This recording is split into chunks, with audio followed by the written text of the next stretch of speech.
Halo pemirsa G-Watch TV, jumpa lagi bersama Vira dalam acara podcast Imajiner. Hari ini kita akan membahas satu topik menarik, pemberontakan profetik. Apa sebenarnya makna dari istilah ini? Bersama saya sudah hadir narasumber, seorang teolog. Selamat datang Pak Pendeta Sami. Selamat siang Vira, terima kasih. Senang sekali bisa diundang lagi oleh Vira dalam acara podcast Imajiner.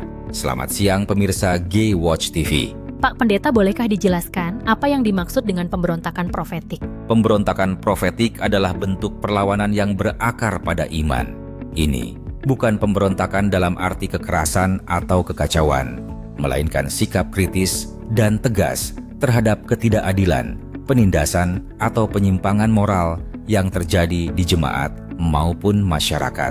Kata profetik merujuk pada peran kenabian, mereka yang dipanggil Tuhan untuk bersuara, mengingatkan, dan menegur sesama yang menyimpang dari nilai kasih dan keadilan. Menarik sekali Pak Pendeta. Jadi pemberontakan yang dimaksudkan Pak Pendeta bersifat spiritual kah? Benar sekali. Ini adalah bentuk perlawanan moral dan spiritual. Lihat saja tokoh-tokoh seperti Nabi Yesaya, Nabi Amos. Mereka bersuara keras terhadap ketidakadilan, tapi dengan dasar kasih dan iman. Pemberontakan profetik bukan emosi sesaat. Ia adalah tindakan iman untuk menyuarakan kebenaran dan memperjuangkan pemulihan martabat manusia.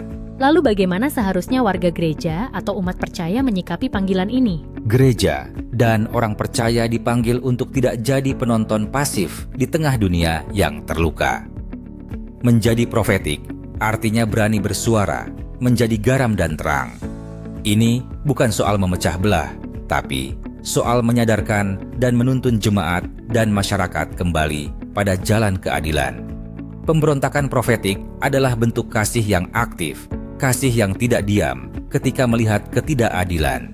Luar biasa. Mohon maaf sebelumnya Pak Pendeta, pertanyaan yang lebih spesifik dan sangat sensitif, bagaimana kalau ketidakadilan justru terjadi di lembaga gereja dan dilakukan oleh pemimpin lembaga? Ini pertanyaan yang sangat sulit dijawab, Vira. Saya jelaskan saja kondisi pada saat saya memimpin lembaga gereja. Kami ini pendeta yang mengkhotbahkan kasih setiap minggu kepada jemaat. Jika kami lakukan ketidakadilan, maka ada yang salah dengan pelayanan kami. Tidak sejalan dengan khotbah kami. Saya pinjam istilah rekan pendeta saya yang sudah emeritus, bajingan padang pasir. Beliau mungkin sedang menonton podcast ini.